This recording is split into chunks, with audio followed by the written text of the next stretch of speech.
and welcome, I'm your CodeMonkey. Steam has just made an update that is super important for indie devs, especially for the kind of indie dev who's trying to make games as a living. If so, what they just did you really must know about. And that update is simply this: update to store tags, additions, removals, and edits. The reason why this matters for indie devs is because Steam tags, they are insanely important when it comes to marketing your games. If you want players to actually find your game, Steam tags is one of the main ways. If you go on Steam for any game that you can find their tags. And these tags have an insane amount of weight in the Steam algorithm. They impact how your game shows up in discovery queue, how it shows up in various genre tags, how it shows up on the more like this section. Picking the right tags is one of the most important things you can do for Steam marketing. Which in turn means that when they add or remove tags, that means quite a lot. It means that Steam themselves saying, okay, these genres are pretty hot right now and these are no longer hot. The biggest change in this update is like I wrote here, so are you familiar with the term Vampire Survivor likes? So that name is actually pretty worthy. Some people have tried to make the term Bullet Heaven a reality. And now it might just become reality. Steam just updated its official store tags and Bullet Heaven is a new tag. Right now, if you go into Vampire Survivors, the very first tag is indeed Bullet Heaven. Like I said, some people have tried to make this term an actual reality, and now that Steam has made an official tag, I think this might actually become the official term for these kinds of games.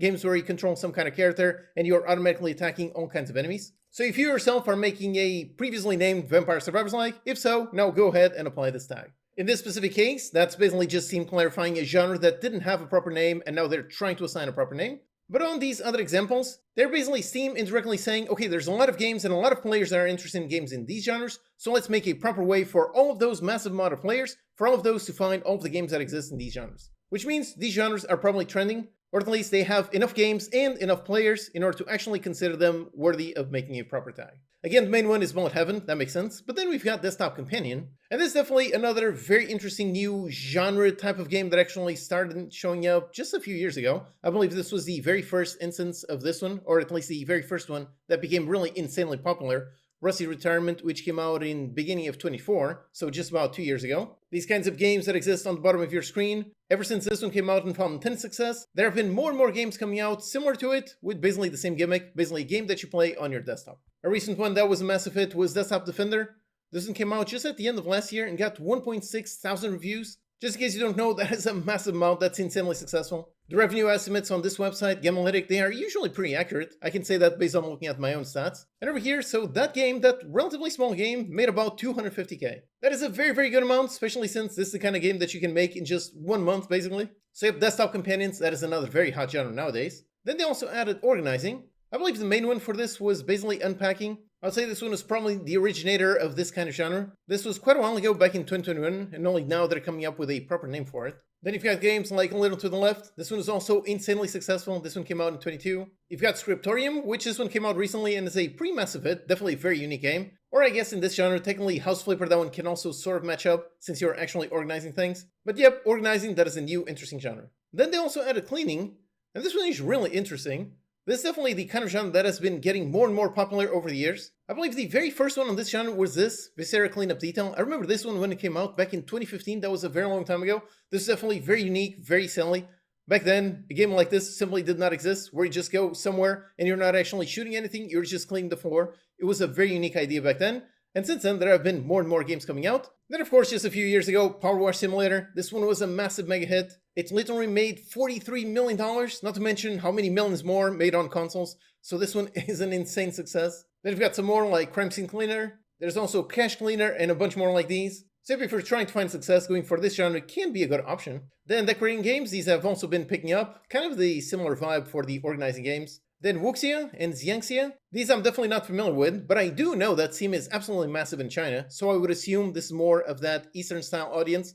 They're more really into these types of genres. Steam is indeed generally super massive in those countries. That is why my advice is always you should localize your games, and Chinese is definitely one of the better languages you should localize into. If you look at the Steam hardware survey, you'll actually see how the majority of players on Steam are actually Chinese. Then apparently we've got Falling Blocks. This one I'm not quite sure what that means. We've got espionage games, apparently those are coming up, samurai games. Also zoo games, games with wolves, with capybaras, animals, cult games, poker games, and language learning. So if you're trying to make games for a living, if your goal is to find financial success, it does make sense to pay attention to what tags are currently hot.